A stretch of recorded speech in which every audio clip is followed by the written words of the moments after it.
Alors, ce qui finit par arriver à la personne, c'est un peu la définition de la loi. À la suite de conduites néfastes répétées et non souhaitées à son endroit, elle finira par être atteinte dans sa dignité, son intégrité psychologique et même physique, au point où son milieu de travail lui soit devenu néfaste.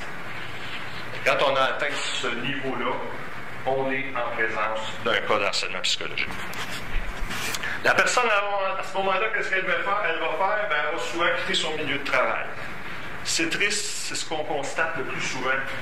On règle les problèmes en séparant les gens. Des fois, on n'a pas le choix. C'est comme un divorce dans un couple. Quand c'est rendu trop loin, des fois, il n'y a plus moyen de rafistoler ça. Mais des fois, en tout cas, je pense qu'il y a des efforts supplémentaires à essayer de faire là, pour le régler le fichu différent. Il faut prendre les moyens. Il y en a qui vont continuer à endurer jusqu'à l'épuisement. Puis là, c'est nos cas d'invalidité, de trouble d'adaptation avec humeur anxieuse. Je pars pour 2 semaines, puis finalement, il y a bien apprécié. Ça coûte une beurrée à l'organisation, ça coûte une beurrée aux collègues qui sont obligés de se taper ce job-là pendant ce temps-là. Ça coûte une beurrée émotivement à la personne. Moi, j'ai vu une personne qui m'a dit à un moment donné, elle venait de rencontrer son médecin. Puis, on avait rendez-vous, alors elle est venue me voir, puis elle dit, mon médecin vient de m'arrêter de travailler pour 2 semaines. C'est qu'elle pensait. Puis là, elle dit, moi, je suis tellement mal, elle dit, tu peux pas savoir. Elle dit, les filles, là, ils sont dans le jus, là, regarde, on a une ouvrage, ça se peut pas. Puis, moi, là, je tombe en maladie. Qu'est-ce qu'ils vont penser de moi? C'est comme l'annonce qu'on voyait à la télé, là, du gars qui allait acheter des fleurs au dépanneur là, pour son collègue en faisant écrire sur la carte, regarde le peu pendant que tu te payes la traite, là, nous autres, on fait la job. Moi, je dis aux employés, là, à l'instant, là, avant de porter des jugements comme ça, c'est pas au courant des fins d'étape. C'est pas vrai que les gens. Il y en a, là, des professeurs de système qui vont se faire signer des certificats médicaux pour prendre des vacances, mais c'est bien fait, minorité. Moi, j'en ai pas rencontré tellement. Ce que j'ai rencontré, c'est du monde qui se sentait mal de faire ça, mais que si tu veux, à un moment donné, son affaire, il faut qu'il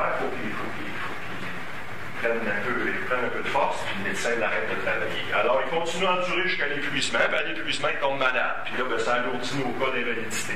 Il y en a qui vont chercher de l'aide pour réussir à survivre. Moi, je suis content s'ils peuvent se décider d'aller au PAE. On leur dit toujours aux gens que le programme d'aide aux employés, c'est disponible. Encore là, les occasionnels me disent souvent, on a-tu droit à ça, nous autres? C'est pas drôle, là, qu'ils ne sachent pas ça.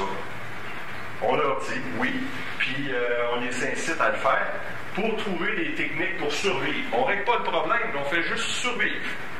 Pour régler le problème, il faut que la personne décide de dénoncer la situation. On recommande de commencer par la dénoncer à leur gestionnaire. Aux responsables ministériels, si nécessaire, ou si le gestionnaire est mis en cause. Bien sûr que là, les gens ont du beaucoup à des parcours supérieurs hiérarchiques, alors regarde, on est là pour ça. Ou à leur syndicat. Moi, je me dis, ça rentre par la porte que ça voudra, en autant que la personne le dénonce. Parce que c'est sûr que si elle garde ça pour elle, dans elle est orgueilleuse, elle ne veut pas que ça se sache. Moi, je suis fort. À un moment donné, elle va attendre trop longtemps. Dénonçons la situation. Dénoncer versus faire une plainte, c'est différent. C'est pour ça qu'on parle d'approche par signalement. Faites un signalement, puis vous allez voir, on va se mettre à l'œuvre. C'est un signal qu'on envoie à l'employeur, il y a quelque chose qui ne va pas avec moi. Le grief, moi je vois ça comme le signal ultime, de, regarde, t'allumes pas moi-même, on va te le signifier formellement. Mais le sens est le même. Faites de quoi? J'ai un problème. Alors, à partir du moment où l'employeur le sait, c'est là qu'il y a l'obligation légale de prévenir et de faire cesser. Tant qu'on ne le sait pas, qu'est-ce que vous voulez qu'on fasse? Ça se sait dans le milieu. Mais c'est là d'ailleurs que je dis aux employés qui ont des responsabilités également, eux autres. Là. Si tu vois une collègue ou un collègue qui est en train de dépérir la deuil à côté d'eux autres, qui se fait des consultes avec savoir, moi je me mets dans mes affaires, ça ne me regarde pas. Je m'excuse. Je pense que dans le milieu de travail, ça regarde tout le monde. Puis si les gens s'en mêlent un petit peu plus, d'aller dire à un intimidateur qui fait de l'intimidation, il y a une étude qui a été faite à l'Université de Toronto, il disait qu'il y a seulement 10% des gens qui sont témoins d'intimidation qui dénoncent, qui disent à la personne, hey, tu ne peux pas aller, qu'est-ce que tu fais là? Mais que dans 50% des cas, l'intimidateur va cesser son intimidation immédiatement parce qu'il ne s'en était pas rendu compte qu'il était de même. C'est là que je dis aux gens, ça se dit ça à un ami, regarde, je te vois aller avec Carole, là. Ça n'a pas de bon sens de la manière que la traite. Fais attention. Et puis ça, c'est l'approche que je préconise et que j'utilise depuis des années. Je considère que mon rôle est neutre, même si dans le fond, je suis payé par l'employeur pour voir à ce que l'aider à respecter la loi, les dispositions de la loi sur les normes relatives au harcèlement, mais quand même, je me considère neutre, ce qui fait que je vais essayer d'aider la victime autant que je vais essayer d'aider la personne mise en cause.